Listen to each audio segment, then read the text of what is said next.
Not all guitars are for everyone. Today, I'm going to help you learn a little bit about the differences and problems of different guitars ahead of time. This will save you a lot of time and money in the long run. So stay tuned.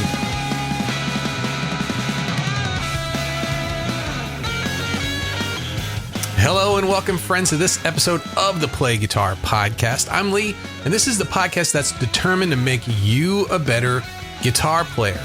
No matter if you're just starting out or you've been playing for years, this is the show that will help you become the guitar player that you always wanted to be. If you are new here, make sure you subscribe to the podcast and check out the description for all of the links from the show.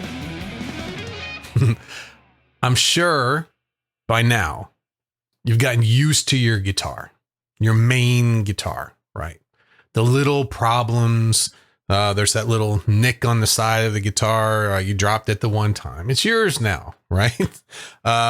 Maybe you have a too wide string slot in there, or maybe it's a little bit of a stiffer guitar, and you might like something different, but you're used to it by now. You get used to those things, the different issues that a guitar has.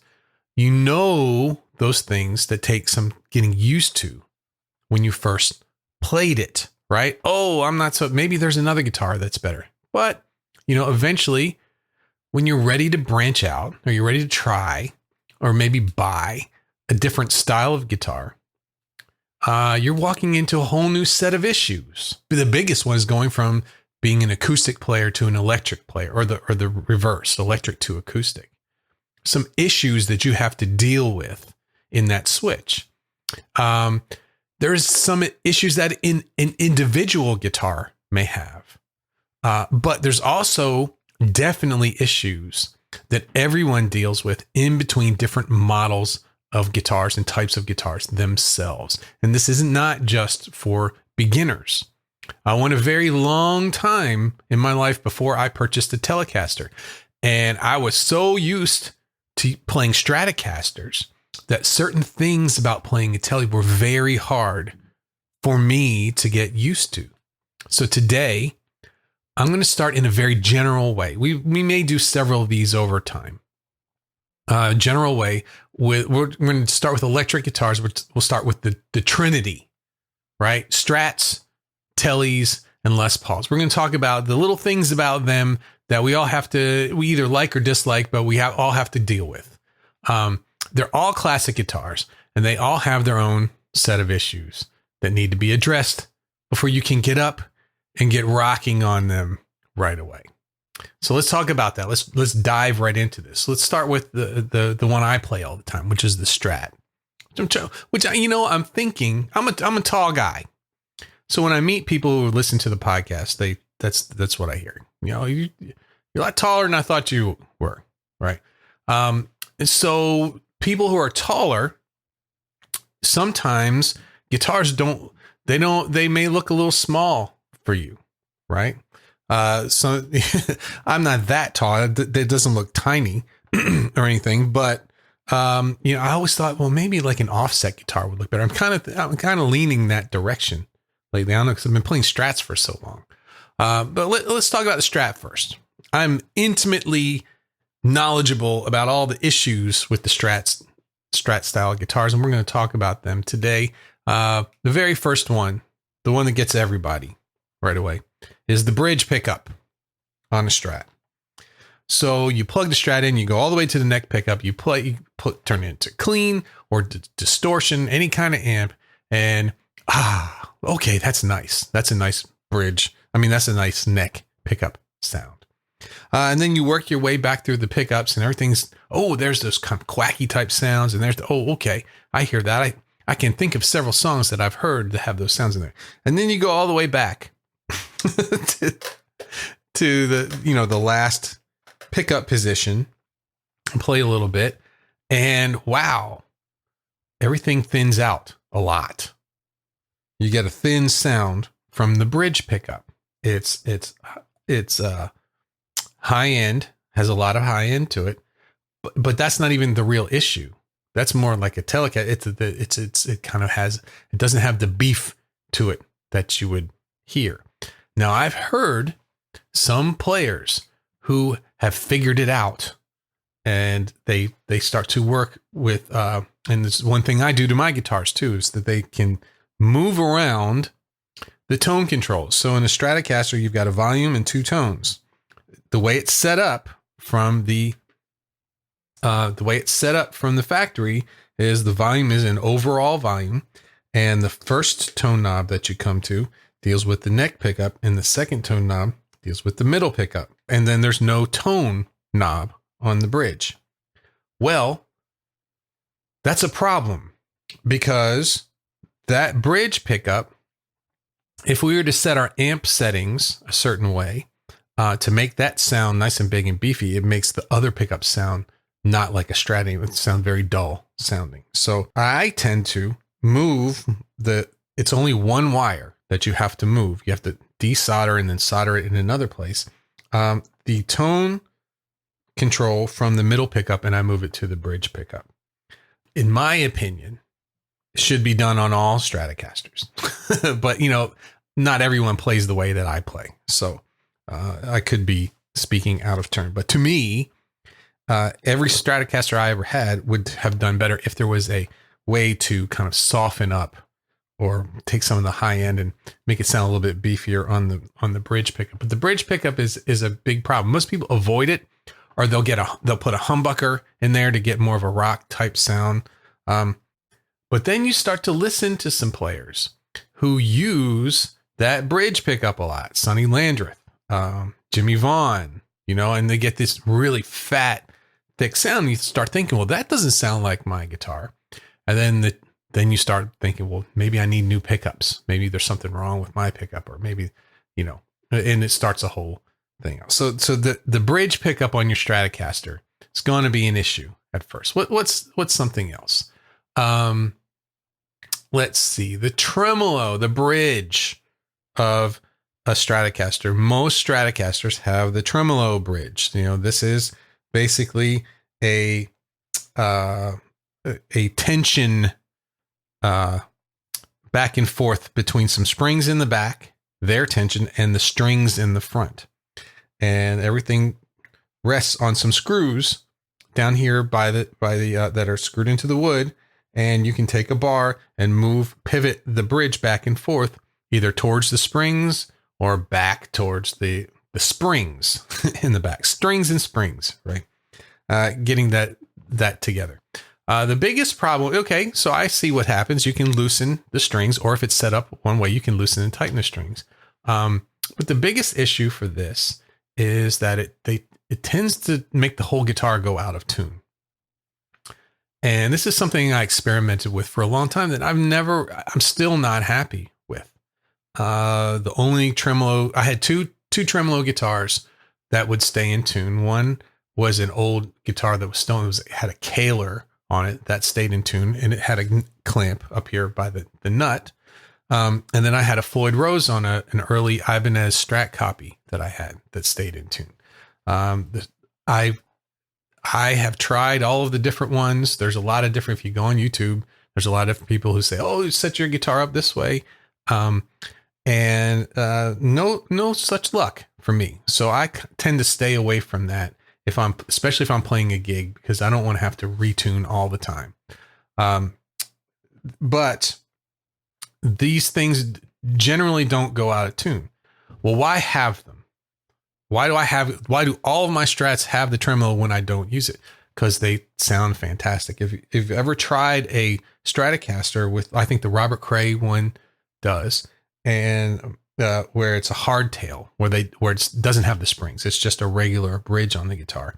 It changes the sound a little bit, and it's a good sound. There's a lot of people's style that sound fits for. For me, those springs in the back, I can't get to them. I have a pickup cover on. I mean, a spring tremolo cover on right now, but they add a little reverb to the guitar. It's like a natural reverb built in that I miss when it's not there. So, and I like the way they feel. How do I do it? I don't put the block and all those things back in there. I tighten the springs up until I know when I bend a string, maybe my B string, if I bend that a whole step and the bridge doesn't move, then I know that the springs are tightened up well, so that the tremolo is flat on the wood and it's not going to move forward when I bend notes. That's how I do it right there. But those tremolos, now there are some that people are saying I know one of the Wilkinson ones, I think Chris says his stays in tune great. I wish I had come across those myself. I haven't come across the ones. Maybe I'm just picky too. Maybe my in tune means perfectly in tune, where maybe I should relax that a little. Maybe it's rock and roll. It doesn't have to be so in tune. The other one that a lot of people have an issue with I don't. I like this idea here is where the placement of the volume knob. So a lot of people think it gets in their way of strumming, especially if you're a rhythm player, right? It kind of hits your hand between, on your pinky, on the digit that's closest to your knuckle, to your hands there. It kind of gets in the way. So a lot of people, you'll see them rhythm guitar, they'll start strumming closer to the fretboard than back to the bridge to get away from that too. And you see some people who will move it different places too. And also the pickup selector too. Sometimes when people strum, you'll hear that it'll just start switching pickups right there, because Strat doesn't take a real wide strum. Another thing with the volume knob is that when you roll the volume knob down, so what a lot of players do is they have the guitars either on or off. It's like either all the way on or all the way off. But when you start to use the volume knob, you find you can get a lot of different tones in between, especially when you're using distortion. But a lot of times with Strats, as you roll the volume knob down, you start to lose some high end. And high end is really important in a Fender tone. One thing that can be done is there's a little resistor capacitor, little tiny, it's just a little, I think, what do they call it? A bleed circuit. I don't know. I don't think it's actually does that, but it allows you to retain some high end as you turn down. So that's something that you could look into too. So those are some of the issues with the Stratocaster that you might find it as you're going through them. But let's move on to our next style of guitar, which is the Telecaster. So the Telecaster, like I said, I think I bought, it was a Highway 1. So I didn't have a Telecaster for a very long time, and I liked it. I eventually got it. I put a lot of money into it to get it playing the way I wanted to play, but I never used it a lot. So I did sell that one. I may get another one soon. I kind of am thinking about a Telecaster with 2 humbuckers in it. I think that would be kind of fun. But the biggest issue that I found, because I was so used to Strats, is the what they call it, the belly cut on the side. So if you're watching on YouTube, I'm showing you my Strat where it's kind of carved out at the top of the guitar in the back, where if you're kind of putting your hand on the guitar, it kind of rolls the guitar into your stomach. And for Strats,